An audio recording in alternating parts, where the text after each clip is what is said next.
meu nome é Thiago Simões, eu sou um pesquisador associado na Universidade de Alberta, no Canadá. Eu sou biólogo, sou formado pela Universidade Federal do Rio de Janeiro. Eu fiz minha iniciação científica e meu mestrado no Museu Nacional do Rio de Janeiro com o professor Alexander Kellner. Foi lá onde eu comecei, na verdade, o meu estudo de lagartos e cobras, com a evolução inicial desse grupo na América do Sul.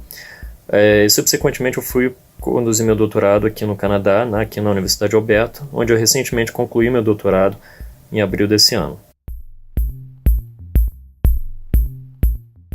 Os Squamata compreendem as cobras e lagartos. Existem mais de 10 mil espécies viventes deles no mundo atualmente, em todos os continentes, com exceção da Antártica, fazendo deles o grupo mais diverso de vertebrados terrestres junto com as aves, e cerca de 2 vezes mais diverso do que mamíferos. Eles possuem também um registro fóssil extremamente rico, com mais de 400 espécies fósseis ao longo dos últimos 240 milhões de anos.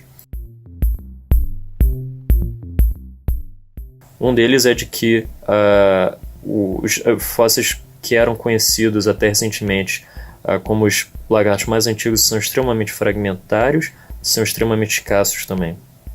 Número 2, se existia a ideia de que a origem do grupo seria no Triássico, estimativas feitas com o que a gente chama do relógio molecular, mas os fósseis mais antigos são do Jurássico Médio, criando um gap fóssil de 70 milhões de anos. Finalmente, existe uma disputa muito longa entre hipóteses moleculares e morfológicas sobre a evolução inicial do grupo.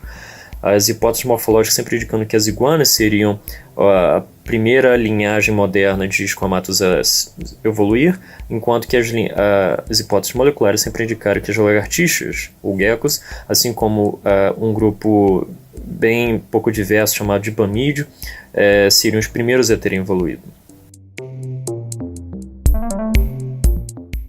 Nós publicamos no último dia 31 de maio um paper na Nature, que na verdade foi a capa da Nature desse dia, onde a gente tenta resolver todas essas questões. Eu sou o primeiro autor do trabalho, porque o trabalho é fundamentalmente o cerne da minha tese de doutorado. Nesse trabalho a gente mostra, número 1, comprovadamente um fóssil de 240 bilhões de anos do Triássico Médio, que é o lagarto mais antigo conhecido do planeta. Ele possui características que só existem nos lagartos, assim como ainda características típicas de outros grupos de répteis, portanto sendo um daqueles exemplos perfeitos de fósseis transicionais. Número 2, a gente apresenta uma base de dados que eu compilei durante o meu doutorado, que é a maior base de dados já compilada para se entender a origem de lagartos, com uma diversa amostragem de bichos viventes, assim como extintos, incluindo dados de bichos fósseis viventes e dados morfológicos e moleculares também. Nesse estudo, a gente apresenta a primeira concordância na história desse tipo de pesquisa entre dados morfológicos e moleculares, onde os dados morfológicos, na verdade, agora suportam a hipótese previamente molecular, de que, na verdade, as lagartixas seriam o primeiro grupo de lagartos modernos a evoluir, e não as iguanas. As iguanas estariam bem derivadas dentro da árvore evolutiva do grupo. Um outro achado fundamental desse estudo foi o ponto de origem das grandes linhagens evolutivas de répteis. Eu conduzi nesse estudo uma análise que se chama o relógio morfológico molecular, que inclui dados tanto morfológico quanto molecular, para se entender exatamente o ponto de origem no tempo dessas linhagens. E o que a gente encontrou foi uma resposta um pouco inesperada. Sempre se esperou de que a origem dos grandes grupos de répteis tenha sido no Triássico, onde os primeiros fósseis de vários desses grupos são encontrados. Mas o que a gente observa é que, na verdade, o ponto de origem foi antes do Triássico, especificamente antes da extinção do Permo-Triássico, que foi a maior extinção na história do planeta.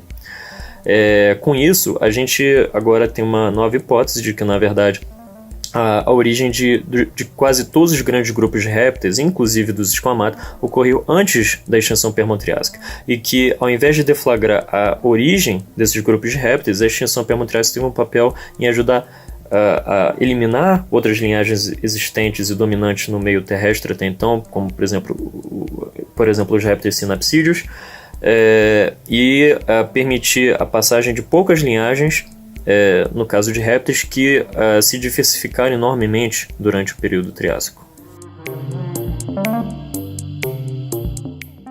existe de fato ainda um gap gigantesco, uma falta de conhecimento sobre a história evolutiva de Squamata, especialmente no início da história evolutiva do grupo. A gente possui agora um fóssil de 240 milhões de anos que ajuda a responder várias perguntas sobre a morfologia do grupo durante sua história inicial, mas a gente ainda não conhece muito bem a diversidade taxonômica do Squamata inicial, os diferentes planos corpóreos na história evolutiva inicial do grupo.